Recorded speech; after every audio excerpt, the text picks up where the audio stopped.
En novembre 1928, Grace Bad, 10 ans, a disparu sans laisser de traces. 6 ans plus tard, sa mère Delia Flanagan Bad a reçu une lettre anonyme indiquant: le dimanche 3 juin 1928, je vous ai appelé au 406 ouest de la 15e rue. Je vous ai apporté un pot de fraises à la crème. Nous avons déjeuné ensemble. Grace s'est assise sur mes genoux et m'embrassa. Je fixai mon choix sur elle. Au prétexte de l'emmener à une fête, vous avez dit qu'elle pouvait y aller. C'est comme ça que notre histoire vraie commence.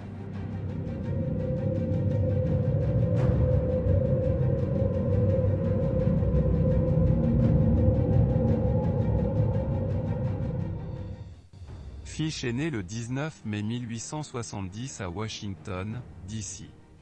de Randall et Helen Fish. Il était le plus jeune d'une fratrie de 4 enfants.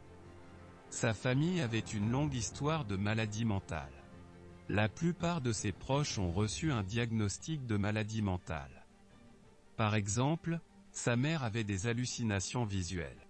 Son père avait 75 ans lorsque Fish est né, et est mort alors qu'Albert n'avait que 5 ans. Sa mère veuve n'avait pas les ressources nécessaires pour s'occuper d'Albert et de ses 3 frères seuls et les a laissés dans un orphelinat d'État. Ici, il a été exposé à des actes de brutalité sadique. Les soignants de l'orphelinat battaient régulièrement les enfants et encourageaient même occasionnellement les enfants à se faire du mal. Il a commencé à se réjouir et à associer la douleur au plaisir, qui deviendrait plus tard, une partie de la satisfaction sexuelle. Fish resta à l'orphelinat de 5 à 9 ans. En 1880, lorsque sa mère est devenue mentalement stable et financièrement autonome, elle l'a retiré de l'orphelinat pour le ramener à la maison. Mais le mal était déjà fait. En 1882, alors qu'il a à peine 12 ans, Fish rencontre un jeune télégraphiste qui l'initie à la coprophagie et à l'ondinisme. Ce dernier deviendra d'ailleurs son amant. Fish se mit également à fréquenter les bains publics, où il pouvait regarder d'autres garçons se déshabiller. En 1890, Albert, désormais âgé de 20 ans, part s'installer à New York où il deviendra prostitué, fréquentant avec assiduité les bains publics pour regarder les jeunes garçons.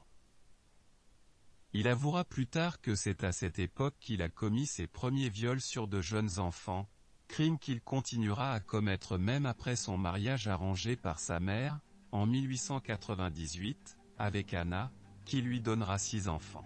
Peu après, Albert Fish développe une fascination pour la castration, suite à une visite dans un musée de cire.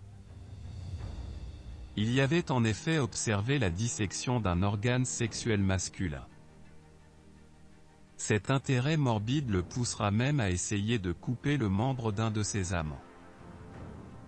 Ensuite, Fish fréquente constamment des maisons closes spécialisées dans la flagellation où il peut vivre son sadomasochisme comme il le souhaite.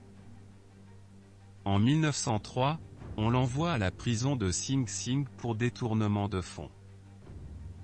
Ses enfants mènent une vie normale jusqu'en 1917, lorsque la femme de Fish s'enfuit avec un autre homme, ce qui va le pousser encore plus loin dans sa folie.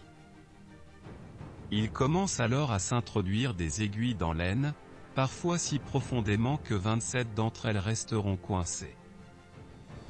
Toujours subjugué par la douleur physique, Fish aurait même demandé à ses propres enfants de le torturer, mais devant leur refus répété, il s'automutilera de façon récurrente.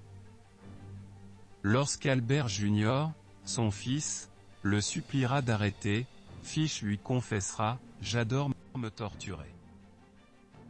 De plus, il est sujet à des hallucinations et pense que Dieu le commande de castrer et torturer des jeunes garçons.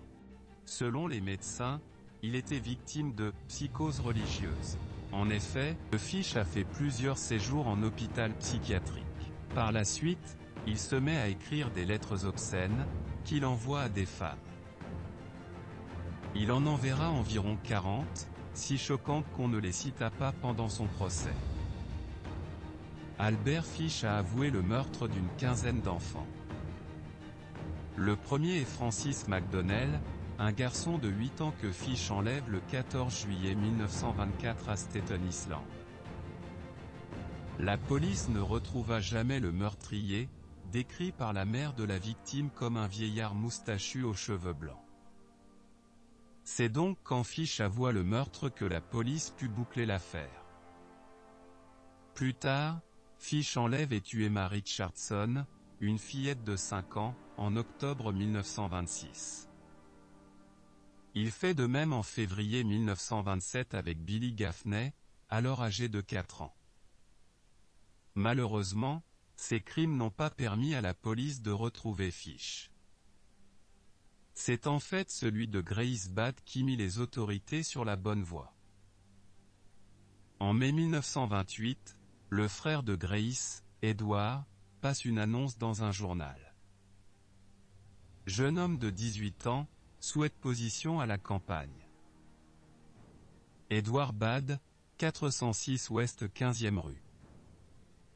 Albert Fish se rend donc au domicile des Bad et se présente en tant que Frank Howard. Il propose alors d'employer Edward, mais aussi d'amener Grace à une fête d'anniversaire le soir même. Les parents acceptent, et Fish part avec la petite fille de 10 ans. Ensuite, ils prennent le train jusqu'au Wisteria Cottage, une maison à l'écart située dans le comté de Westchester. Sur place, Fish fera disparaître Grace et il lui fera subir des choses horribles que je ne pourrais pas citer ici, vu l'atrocité du crime. En 1934, les parents de Grace suspectent déjà Albert Fish. Ce dernier leur envoie d'ailleurs une lettre anonyme, dans laquelle il raconte le meurtre de leur fille et parle de son goût pour la chair humaine. Le 13 décembre de la même année, on l'arrête pour l'assassinat de la jeune fille. Il passe rapidement aux aveux et se confie même sur ses nombreux autres crimes.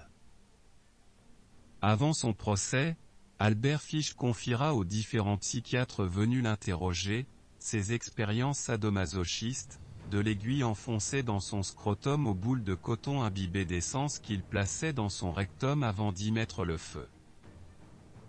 Il relatera aussi en détail ses pulsions cannibales, avouant sans vergogne apprécier la chair, le sang et les excréments de ses victimes. Albert Fish fut condamné à mort par chaise électrique le 16 janvier 1936. En attendant son exécution, il avoua aux autorités qu'il avait hâte d'être électrocuté, arguant que ce serait pour lui l'extase suprême. La légende dit que le premier choc électrique ne suffit pas à le tuer car les épingles qu'il avait enfoncées dans son corps furent court-circuit. Mais c'est faux. Fish mourut comme tous les autres lorsque les 3000 volts parcoururent son corps. Hamilton Howard Albert Fish est connu pour être l'un des pédophiles les plus rusés, des tueurs en série d'enfants et des cannibales de tous les temps. Après sa capture, il a admis avoir agressé, torturé et tué plus de 400 enfants, bien qu'on ne sache pas si sa déclaration était vraie. Il était également connu sous les noms de Greyman, Wisteria Werewolf, Brooklyn Vampire, Moon Maniac et Boogeyman.